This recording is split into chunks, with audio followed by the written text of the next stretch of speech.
that Tom Hanks and Rita Wilson are back at home and recovering from COVID-19, you know, when they were stuck in Australia.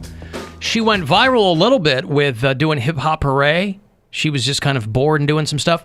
Well, she's remixed it with Naughty by Nature, and the proceeds go to MusiCare's COVID-19 Relief Fund.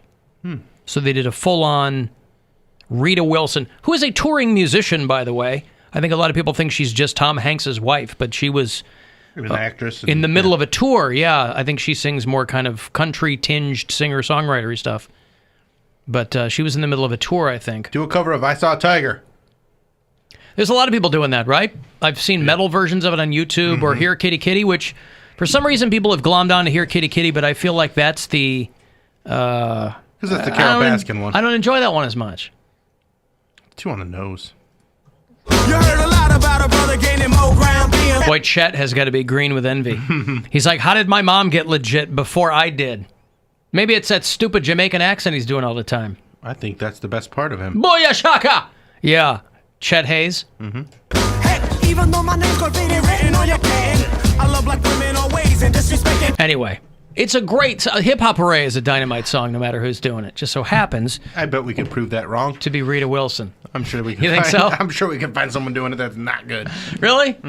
Somebody who knows all the words. The beat's not that hard. Yeah. I like the song. Oh, it's a fun song. Well, there you go. Very fun song. So that Rita Wilson remix is for charity, for the COVID-19 Relief Fund through MusiCares. The town of Lockport, Illinois, is arguably only famous among people who know for being the hometown of CM Punk. It is suburban Chicago, and a guy and his wife are both dead in a murder-suicide after they were worried that they had coronavirus. That sounds like a guy who was just looking for an excuse to kill his wife. Oh, yeah. He's like, I'm really worried that we might be sick. You just Pow, pow, pow. gaslights her until she does it herself. Yeah. A guy who, I guess not his wife's girlfriend. Guy who thought that he and his girlfriend had contracted COVID-19. Fatally shot her and then shot himself. Meth? They both eventually tested negative. They tested the corpses, and they were both negative. They wasted testing on these guys? They would test you if you died in a car accident or something. Well, yeah, because they're not going to want to put a body next to somebody who might have, you know...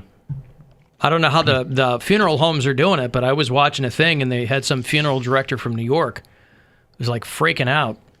Now, was he on meth They're running or out anything? of... What's that? I feel like this is a meth situation. The funeral director? Didn't the say... guy, the murder-suicide guy. Didn't say anything like that. Guy named Pat Marmo is a funeral home owner in New York. We're overwhelmed. Overwhelmed. My staff is, they're on wit's end. They're sleep deprived. They're trying their best. There's bodies coming in. They're trying their best.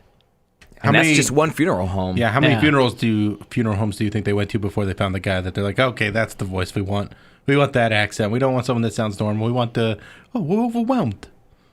A New York funeral home director. I bet a lot of them sound like that. I think a lot of them probably sound like that. Those are family businesses, you know. They usually pass down through generations. Yeah, I think maybe. so. Maybe. I mean, when was the last time somebody started a funeral home? That's all I want to do now. Now's the time. It's only a family thing, right? Well, that's you what I'm get saying. It from your dad. Funeral homes have been around for a long. You go to a funeral home, they're like, you know, Hopke and Sons or whatever. You know, 6 Feet Under is the Fisher family. It was really kind of weird. I don't know when the last time. I'm curious what the newest funeral home in the United States is. You know, established 2015. That's somebody's that's their goal. That's what they want to do. Yeah, I got this GoFundMe to start my funeral home. It's been my dream to start a funeral home. Oh, what a creep. Yes. It was weird. I mean, I went to school with someone who had, like, her family owned a funeral home, and whenever someone... Were they weird? She wasn't, but I just thought it was really weird because her family knew everybody because their family members died, and so when they got a list. People pass away, like, they're like, oh, well, we'll cook you a deal. You're like family. I'm like, oh, my God. I don't know. It was just kind of freaky that she's had the one funeral home.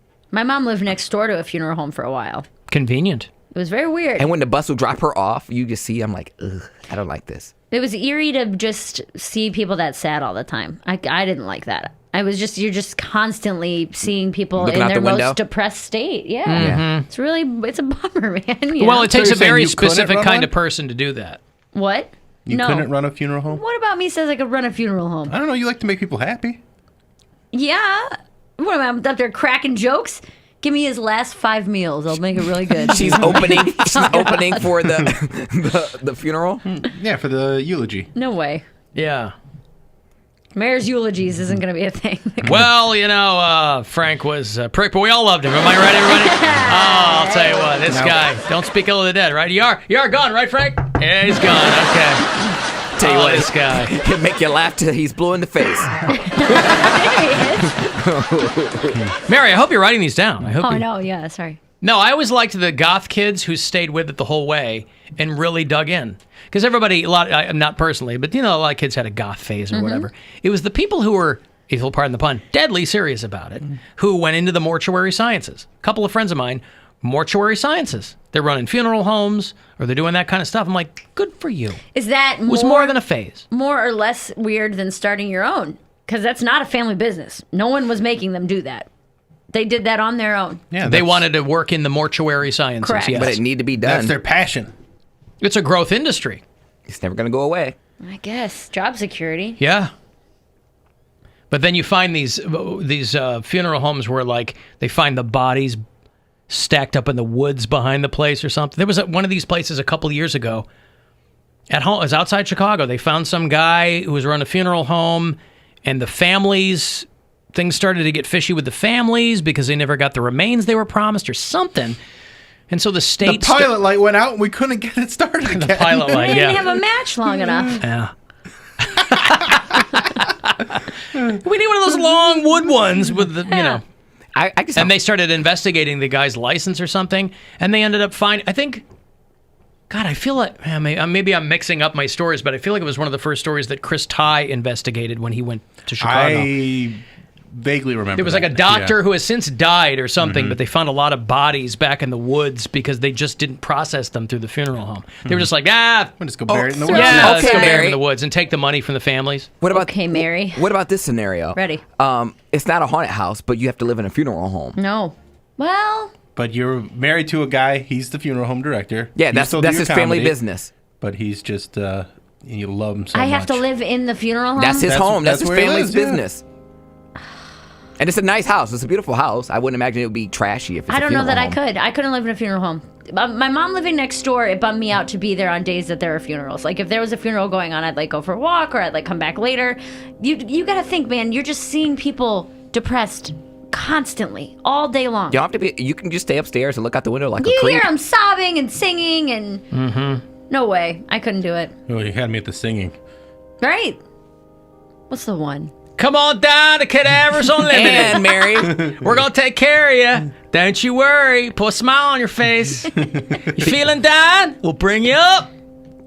because your man wanted you to be happy, anytime you had a show, he'd give you the limo. You mean limo? the hearse? Some of them had a limo too. He's like, what's that Yeah. station wagon limo that those guys all drive? No, You mean the hearse? I know what the hearse is. They have a limo too. They have a limo too to take the family in. Yeah. So how No. did you feel about that? You're like, hey guys, let's ball out of here. They're like, damn, Mary, your dude has some stacks. How did he just give you a limo just to right. take wherever you want? Gangster or funeral home director. Funeral home director. And you have to live in the funeral home. Oh, God. I have to. Oh, my God.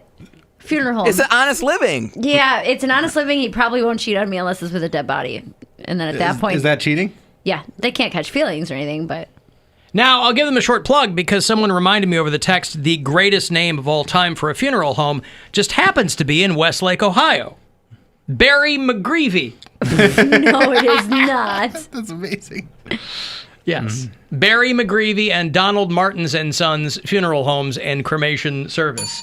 If your name is Barry McGreevy, What else are you going to There's do? you've got to go into that line of work. There's a funeral home in, I think the guy passed away, but he was a clown and he ran a funeral home. Clowning was his passion.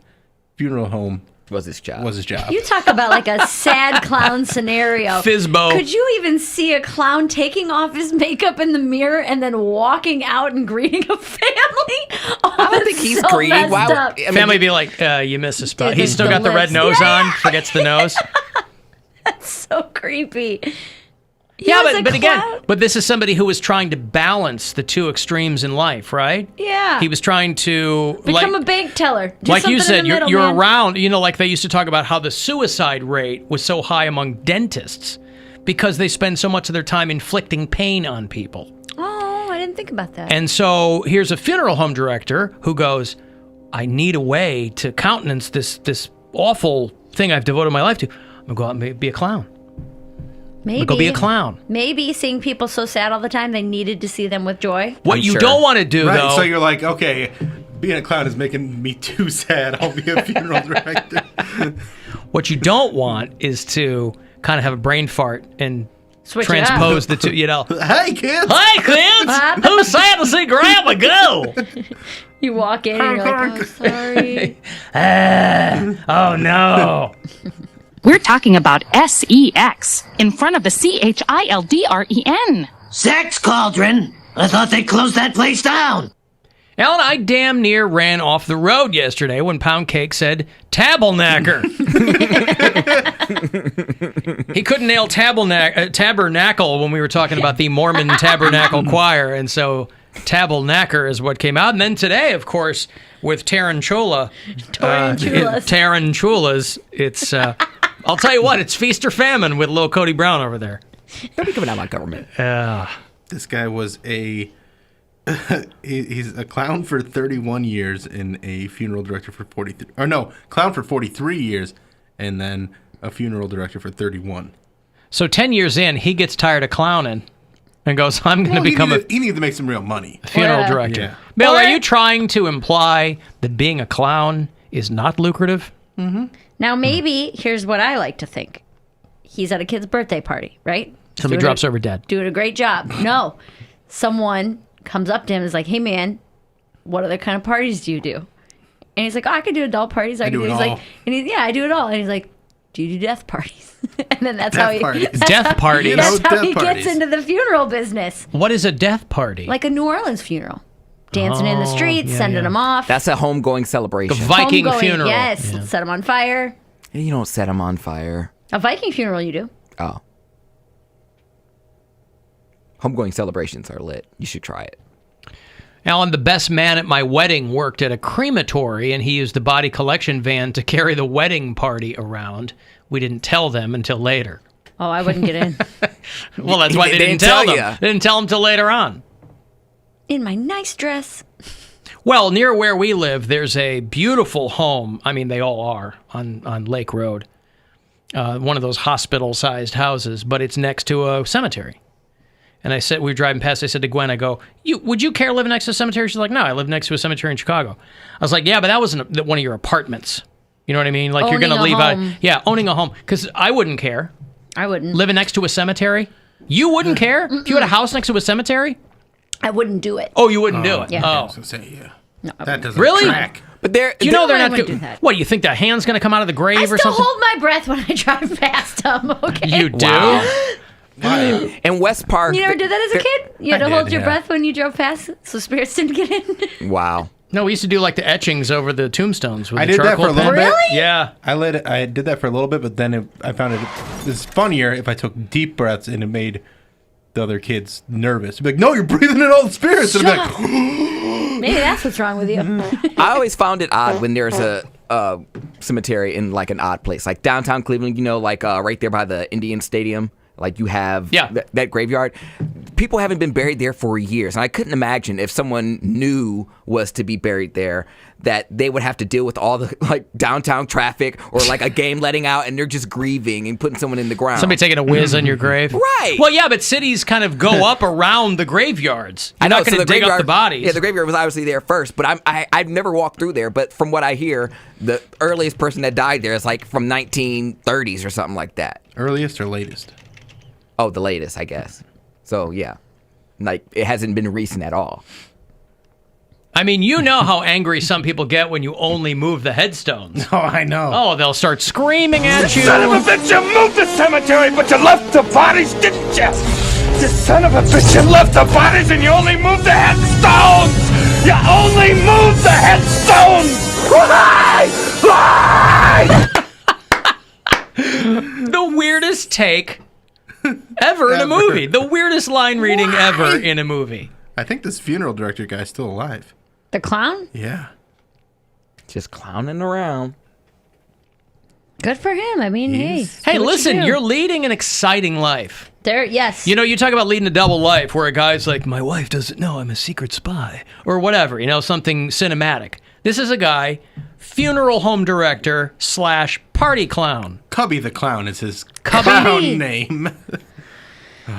Do people who grow up in funeral homes do they have play dates?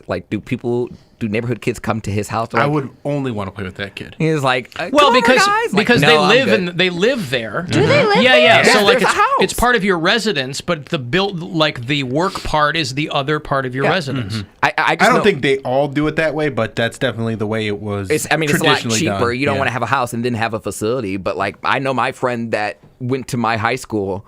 She lived there, and that's just her house. A playground in the backyard, and pull around for the hearse in the front yard. Oh, that's not eerie. You come out of a funeral and you're all sad and you see a little girl just swinging. I don't. Have you ever- slowly. I don't think they were playing while there was a funeral. She's in a white dress. Yes. She's got a red She got her balloon. hair down Yeah. in front of her face. Hey, what's that girl doing? Casket, a casket. Yeah. Your mom's in a casket. Yeah, I don't think that they were playing while a funeral was going down. But What's that little girl doing over there? What little girl? I don't see anybody over there. She's been dead for 30 years. Oh my God. Alan, I lived on Eastern Cemetery in Louisville. It turned out the caretakers were reselling the plots. And there were as many as 6 people per grave. But wouldn't you know that when you dug it up? I would think the very first time you did that is when you'd get caught. Hey, there's already somebody in here. Put them on top. Unless they dig it super deep. I guess, but Like how, they you dig the don't first they're one going deep, 20 deep, feet deep. down Yeah. and then 4 feet per body after that. I don't know. Wow. They You're figured probably just something stacking out. at that And then you got a point. knee out. That's why. what's that either lid above the cremate ground? or I'm all for the tree situation. Turn people Yeah. into trees. Yeah. I want a diamond ring. Had my mom. What? Turn ashes into a ring? You can turn. Yeah, you could turn. Yeah, but you have it compressed into a stone. There you go. I would love that. That's weird. I would have my birthstone or my mom's stone or whatever. You can have it pressed into an album, too. You can have your ashes Can you pressed play into a it? vinyl album. Can you play it? Yeah. Mm-hmm. Wow. Now, in Pennsylvania, there is the Ronald McDonald Funeral Home. No, there isn't. That's their name, yes. I'm mourning it. Is a hand burglar there? The hand burglar? Hand burglar? He's out stealing hands? I don't know where that is. That would be Grimace is presiding. Right. State College, PA, maybe? No, anyway. Bowling Green University has a cemetery on campus, someone says. I went to Toledo. Do they have a cemetery on campus? No. The Mud Hens? No, that's downtown. Oh, Sister went to Bowling Green. I just got drunk there. Alan, my shop is a couple buildings down from a crematorium, and every once in a while on a windy day, Don't. a big blast of dead body smoke will come in through my bay doors, and it's not the best smell. Oh, I feel like I'm going to throw up. Oh, no, yeah, you want to be upwind from the crematorium, I think. You're like, wow, this space is so cute. Why are you renting it for such little money? No reason. We just want to get a great family business in here. Now. And then when, crematory season hits. If the crematorium also serves food, say on a checkered tablecloth, could we get a little pizza action there for a checkered Tablecloth crematorium? Yeah. No, that's disgusting. Oh, sorry. The health department would shut them down immediately. I don't know. Hey, Mark, Alan, how are you? how are you? Good. I called in before.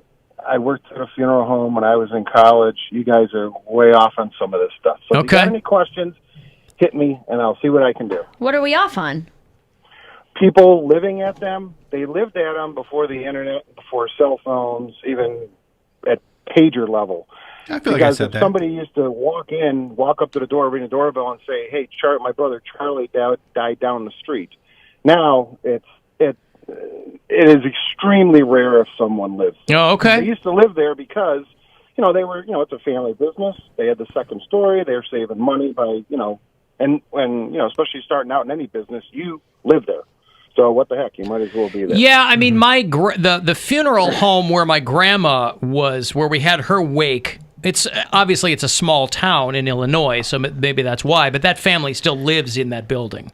And there's some that may, but it's in this day and age, especially I'm going to say in the Cleveland area, it's extremely rare. There may be some mortuary students who are doing their trade work, staying there. Yeah. In exchange for their what's the word I'm looking for? Apprenticeship. Yeah. But that's really about it. Yeah, well, my friend did. Is there anything saying, Mark, is there anything where you have to apprise the family if a mortuary student is going to, embalm the body or anything like that, or no? No, not really, because if they're doing it, there's someone who's already licensed standing behind them watching them. I see, okay. They're supervising it, so yeah. Well, but I also have to think, because they're because of the coronavirus thing, and they're desperately in need of just medical personnel, that they're letting medical students who aren't even doctors yet, graduate early. They're we just need warm bodies. The same thing's got to be true for mortuary students. They got to be let's just. You're not graduated fully yet, or you're not fully accredited. You got to get in here and help us with this. Quite honestly, in this day and age, I'm going to give you a trade term, which is more common today than ever. It's called a turn and burn. They get somebody in the funeral home, they run them right there crematory. So there's no viewing, there's no cremating, or there's no embalming. It's pretty much hands-free. Yep. So, I mean, that's got to be, statistics-wise, it's got to be 50-50 right now. Yeah, okay. As a matter of fact, I just recently communicated, not in this area, a friend of mine in the trade, and I said, "So how's the morgue in your city?" And it's a big city. He goes, it's more gunshot victims and overdoses than it is corona stuff. He goes, "So, we're okay." He goes, "It's just more of that stuff than anything else." Sure, yeah, business as usual. Right. Yeah. And another thing, I think Cody said, "Oh my God, do their kids have playmates?" Well, let's just say the place that I worked had mostly daughters. The daughters were all very attractive. Yeah. And believe me, they had plenty of playmates. Sure. Corpse skanks. Yeah. Coffin skanks. Coffin skanks. Coffin skanks. Corpses weren't the only thing, Stiff. All right, thank you, Mark. All right, man. All right, there you go. Coffin skanks. I'll never know what it's like to bang inside of a coffin, so let's do it. Sure. Hey, Vinny. Hey, what's going on, Alan? It's Blastmaster. How are you? Pretty good. Yeah, I got a story where I grew up in Island, New Jersey. Yeah? I had a friend that I went to school with. His father owned a funeral home, and we used to go down there and play hide and seek around the coffins and everything. Oh, my God. Yeah? Yeah. And did you that was it. He's like, we played hide and seek around the coffins. I imagine it was probably in the showroom or in the mortuary, like the embalming room. Yeah, downstairs where he keeps all downstairs the coffins and everything. Bodies were in them? No, I didn't see no bodies in them. That's different. You were hiding in the coffins. Yeah. Yeah. I'd be afraid if I was getting locked in. That's a phobia. Nah, it ain't Dracula. If you got a winning spirit, you're gonna hide in the coffin because you want to win the game. No, I don't trust my friends. Yeah. If you have a winning spirit, sure. All right, thank you, Vinny. There's Vinny. That would be like being locked in a trunk. I can't do that. You had a friend with super glue and a sense of humor. No way. I'm not getting in there. It'd take more than a winning spirit to get you out of that. Right. Listen, there's no funeral home director kid that is going to glue shut a coffin. They know how expensive those are. Their dad will put them in it. Yeah. And throw that kid in the crematorium. End up like Adam Sandler, naked in a trunk. Hey, Tim. Hey, how you doing, Alan? What's going on, man? First time caller. Hey, welcome. You should be on a blacklist. I have, man, a crazy story from when I was younger. You know, my family, I'm from up north. I'm from Cleveland. Family is from Rennes, Georgia. Okay. So when you go to a funeral there and you go to lay the body, they put all the bodies above ground because of the flooding and everything. So huge flood comes through like a couple years later, and I'm maybe 10, 11 years old. So we go outside and see all this water. There's freaking caskets floating down the street. Sure. From the graveyard that was at the corner. Yeah. That's so the creepy. worst. Terrifying. I've never, let me tell you something. I'm 6'5", 300 pounds, dude. I will go nowhere near a graveyard. Well, that's why Nowhere Katrina near. was so awful, because New Orleans is in a giant bowl, right? And so when they flooded, they had that. Well, you know, when we used to go to the Virgin Islands for stuff, right? Everybody's buried above ground. You can't bury people underground because the ground is so soft, or it floods, or whatever. Right. So, like, everybody's above ground. You just see like a black cat floating on top of a casket Yeah! going down the street. Creepiest thing I've ever seen in my life. And a buddy of mine I went to high school with, him and another buddy, they were helpers in a funeral home, and they lived there rent-free. I was like, dude, how can you do something like that? Because it's Rent-free, rent-free. man. Rent-free, man. I don't know. Rent-free. Yeah. You do a lot of things for free rent. No. Free rent's I'm nice. not living with dead people for rent-free. No, me either, man. I'm with you. I'm Tim with has you. got his limits, and that's one of them. Exactly. I am not sleeping with dead people. Yeah. Well, if they're dead inside, then you probably already have. Right. All right. Thank you, Tim. I appreciate the call. Thank you. There's Tim, first-time caller. All right, let me break. You want to get a text in, 35192. You can call us, 216-578-1007, 800-348-1007, or get to us at alancoxshow.com. The Alan Cox Show on 100.7 WMMS. And